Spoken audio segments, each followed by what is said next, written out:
Welcome, everyone, to the After the Gate podcast, your number one source for authentic stories, interviews, and educational content surrounding the justice system, incarceration, and more. Come along with us now as we give you a glimpse before and after the gate.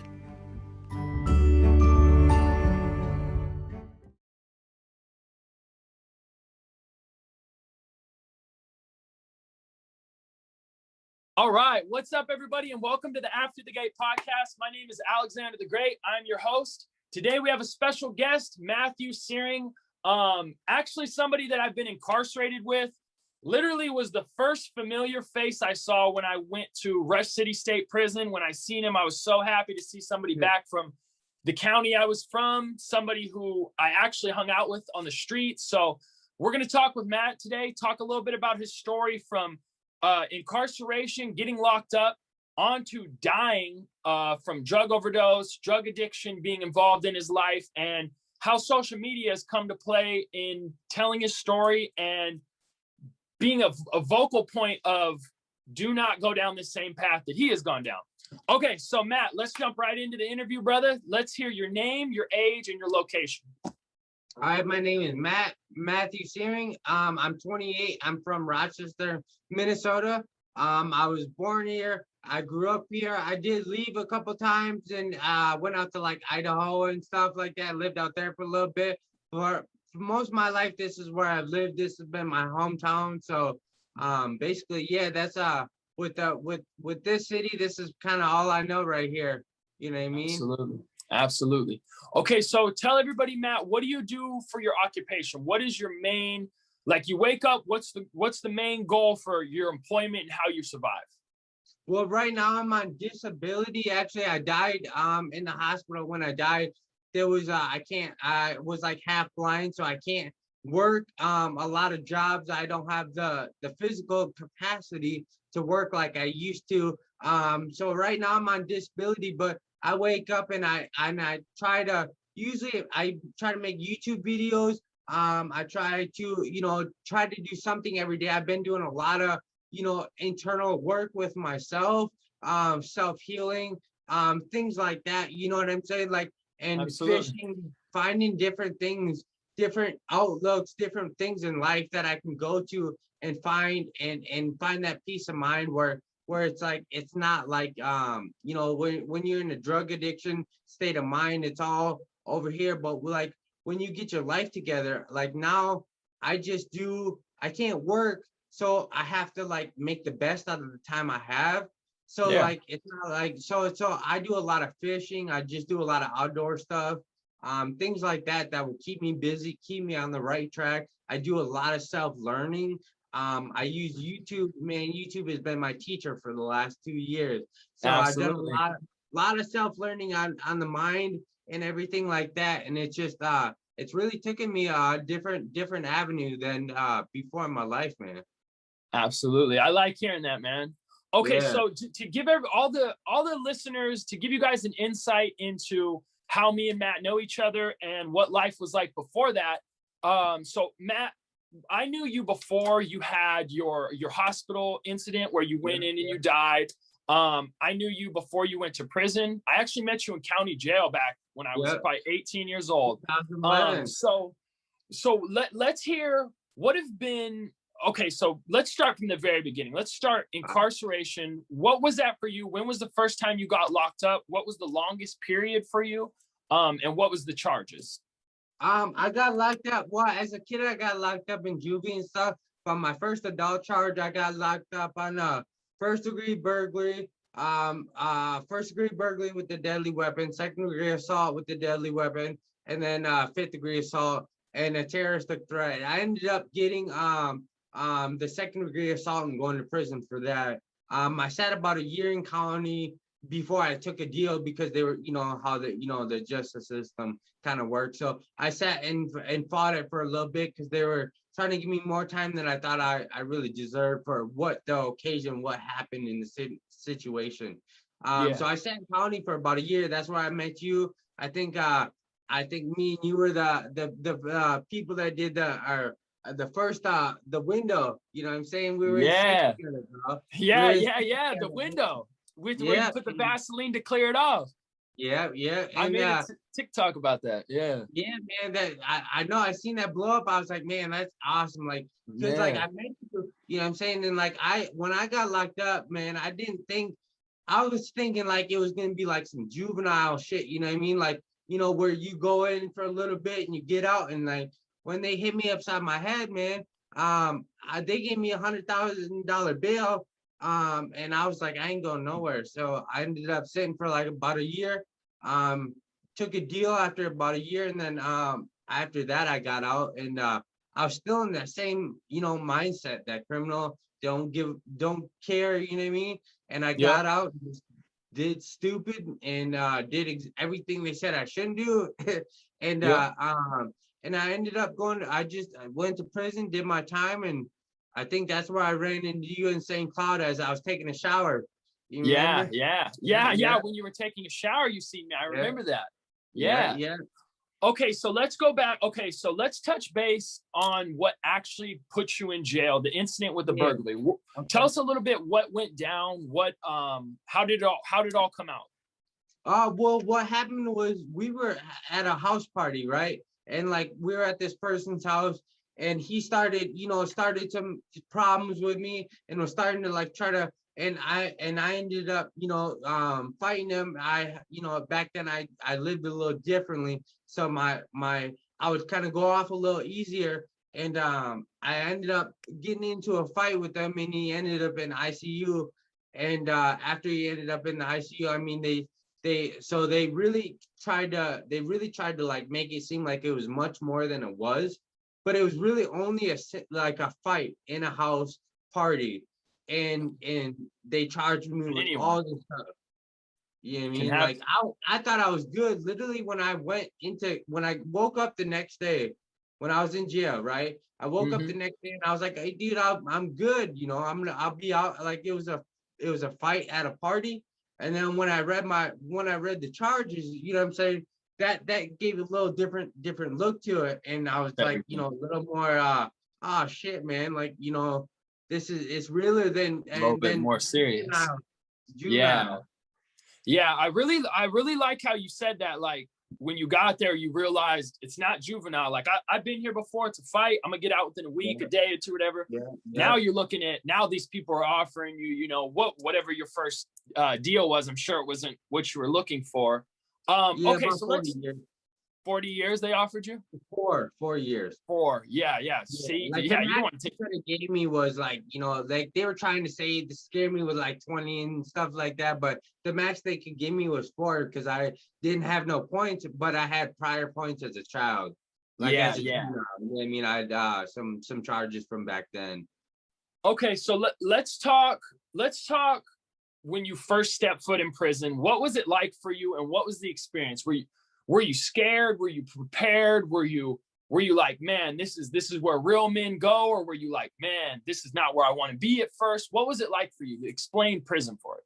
Man, as it's when I got to prison, when I like going through the first little bit, you know, you get all your stuff and all of that, and then you walk into that big dorm or the big, you know, the house, which is E-house, St. yeah, Cloud, yeah. St. Cloud, you know, and you look up and it's like 5 rows, you know, and it's like and people are yelling, people, and like if anyone says they're not intimidated, I think that, you know what I'm saying, like people say, you know what I mean, will act like, oh, I'm not, you know, but Yeah. me, I was a little dude. I was probably 110 pounds when I went in. I was really skinny. But I wasn't afraid. I was more so like, I'm gonna do whatever I gotta do to, Whatever I you got know, to keep do. myself safe. I'm not gonna, you know what I mean? I'm not gonna end up as, you know, something like that, you know what I mean? And that Yep. was my mindset. And I still had that kind of criminal mindset. I mean, going back in, and it was just like, I'm gonna do what I gotta do, you know. Yeah, I speak about that in a lot of my videos, about that initial walking into Yeah. E-house in St. Cloud, Fresh bro, meat. and looking up 5 stories. Yeah, Yeah. all you hear is fresh meat, or you Hey, hear, yeah, that first day you walked in, I was up there on the top. I was yelling down. Do you remember that? yeah, Yeah, yeah, that's dude, that's what I'm saying. it's crazy to think how small of a world it is. I mean, I guess like, you know, not everybody breaks laws. Well, everybody breaks the laws, but not everybody goes to prison for them. It's crazy to think, bro, that we knew each other from the streets, and then it was like seeing you right when I went in kind of like made me feel at peace. Like, dang, I see somebody here. At least I little bit know, you know? Okay, so let's talk actual prison experience. So how long did you sit that first time when you got sent to prison? I sat about 8, 9. I only had to sit about 8, 9 months. That's because nuts. I ended up getting a 21 month sentence. So it's not like I went in doing a long time. I wasn't someone that had, you know, 10, you know, like you did, you know, you did a substantial amount of time. And so I didn't have that much time. I had 21 months. I did a year in county. I went to St. Cloud. I was in there for like, I think 2 months or a month. And then I went to Rush City for about 7 months. And then I got out. And then I ended up violating and going to Lino and finishing up my time there, which was, I think, 3 months. Ended up spending my 21st birthday in the shoe. So inside Lino Lakes? Yeah, man. So it's like, what was it over? It was because I just got transferred. Oh, so they made you stay over there. I used to bring I can remember when I worked in the kitchen at Lino Lakes, I used to be the dude to bring over the food to the people that run the shoe. You remember the people that bring them on the carts and bring your food in and stuff? Yeah. What did prison do to you mentally, physically, spiritually? You went into prison and you said, you know, and I can relate with that. You get in there, and anyone who says they're not intimidated must have some mental disability, in the sense that they're not sensing that this is a place that somebody doesn't want to live, you know?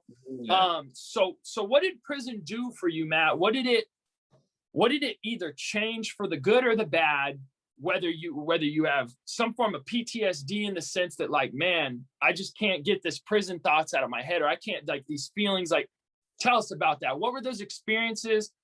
What was prison for you, and what did it shape mentally, physically, and spiritually?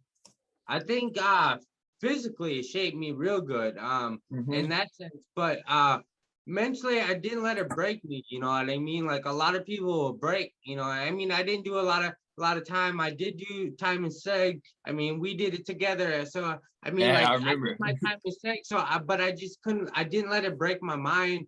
I got physically stronger.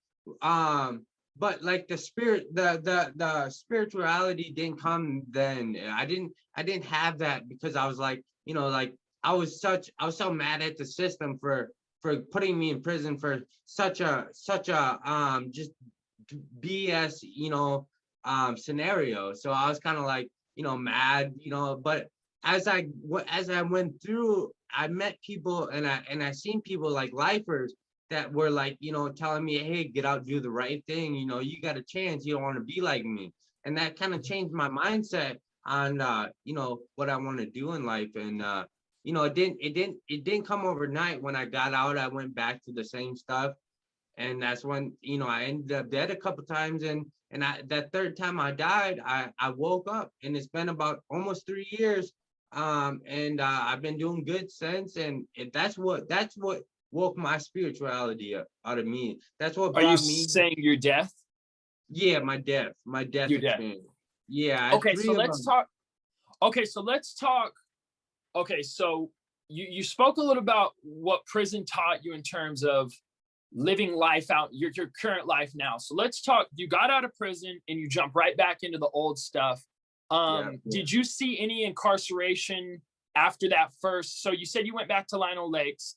And then how much longer after you got out of prison did you experience the overdose that sent you to the hospital?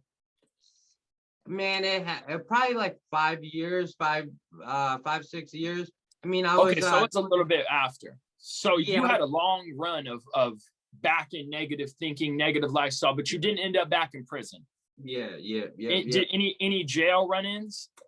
No jail run-ins. I had one misdemeanor that I caught, but that was other than that, no. I've been out of trouble since, and I've that's my main focus, to staying out of trouble. You know what I'm saying? That's why I'm trying to change my life, and not only do it for me, but for other people that want to hear a story of someone that came from literally nothing, like my childhood, everything like that was, messed up, and I had to overcome all these obstacles. But in order to overcome them, I had to learn consciousness and how to deal with things with, different coping mechanisms. And instead of, just getting angry and acting like I used to, I have different ways to deal with things now. And it took a long time. Takes time, man. Yeah. Okay, so let's talk, Matt, let's talk about the actual day that you died. I don't think anybody ever jumps into their day and says, today I think I'm gonna die, so give us a rundown. What was that day like? Tell us was there drug use, addiction involved? Tell us from the morning you woke up that day you died to the moment you woke up the next time you remember. Well, I'd been up for about a week. So at that time I'd been up for about a week, and then I ended up eating an 8-ball because I thought the police were there. And what did you eat an 8-ball of? Meth. Of methamphetamines? Yeah, that's a lot. Yeah. So for everybody who doesn't understand what an 8-ball is, that is a 3.5 gram bag of substance. So yeah, I could only imagine, bro, when you ate that, it probably tore a hole in your stomach and did. So you woke up, you thought the police were gonna raid your house. So you ate it. I was actually driving home, and I thought the police were in my house because I'd been up for so long that I was just, how people get into that psychosis, and I always kept a bottle of water, and I always kept, my stuff. So if anything happened, I would just, so I wouldn't get in trouble. Well, it was too much, man. It killed me. Within 2-3 minutes, I was on the floor seizing. And thank God I have my girlfriend there, my kid's mom to save me. Otherwise, I wouldn't be here. So, okay, so they called ambulance right away. The ambulance came and got you, rushed you to a hospital. I imagine you were unconscious. Dude, what did your family tell you was going on during that time? Well, when I woke up about 10 days later, I was in a coma for about 10 days. I couldn't talk. Like, I couldn't talk. I couldn't walk. I couldn't really move my body. So, like, could you just open your eyes or so what was it like for you? Like, the physical muscles wouldn't move and you just Jeez, so you were like paralyzed. Yeah, and like I could think my mind and I could hear and everything like that, but I couldn't speak. So like they were telling me what happened and stuff, and basically it was just a fight every single day to try to get my muscles working back in my mouth so I could speak again. And so that way I was, and it took 2 weeks for me to be able to even speak again. And they and then relearn to walk. And I mean, you want to like dignity or not, or like, when you have to have someone change your diapers and you can't talk and you can't express how much you love the people around you, you know what I mean? Like they're at your bed, but you can't express how much you love them. That's a hard feeling, man. That really kept, like, I prayed to God every single day and God got me through. Hey, that's so cool, man. That's so cool that you said that you were sitting there unable to speak, only just, man, it's like someone that's paralyzed. You were literally paralyzed, bro. Yeah. Couldn't speak, couldn't tell people what you're thinking, what's going on. So, okay, so tell, for us, you probably never told anybody, maybe some of your family, what were you thinking that entire time? You said you were praying. Like, what was going through your head? Like, man, just get me out of this. I'll never use drugs again. Or what was it? What was going through your head? It wasn't even that. It was more so like I was worried that I was never going to be able to go back to a normal life. I thought my life was over. I thought when I couldn't speak, I was like, you know what I mean? That really will take a toll on a person and really make you value, being able to communicate with people, because like without that, man, like I think for me being there for those 2 weeks, not being able to talk, all I could do was pray and have faith that it would get better. And like eventually I just kept trying to talk and trying to talk, and then I had to relearn how to walk, and step by step I slowly came back and I got out. I was in the hospital for a month, got out after a month, and then that's what I kind of just sat down. I couldn't do nothing, I couldn't drive. So I started doing research on the mind and life and, all these different things. So I could kind of, get a grasp on reality that I didn't have before. Yeah. I really, man, I like that. I like that you've come out of a situation and you don't just sulk on anything. You don't sit around. You try to understand it better. And for everyone that's listening and watching, and I say this with the utmost respect, Matt. Matt's a lot different than the person that he once was and the person that I used to know. Not in the sense you're the same character, bro. You're the same dude, same really cool energy, I know. But you can just tell you dying and coming back has changed you in a certain way that now you have a lot more to offer the world in terms of your experiences. Maybe had you never gone through that, you wouldn't be able to tell those experiences or offer that impact that dude, you have an impact on people's lives, bro. You do. Like you went through, you do, bro. You died, man. You died and you came back.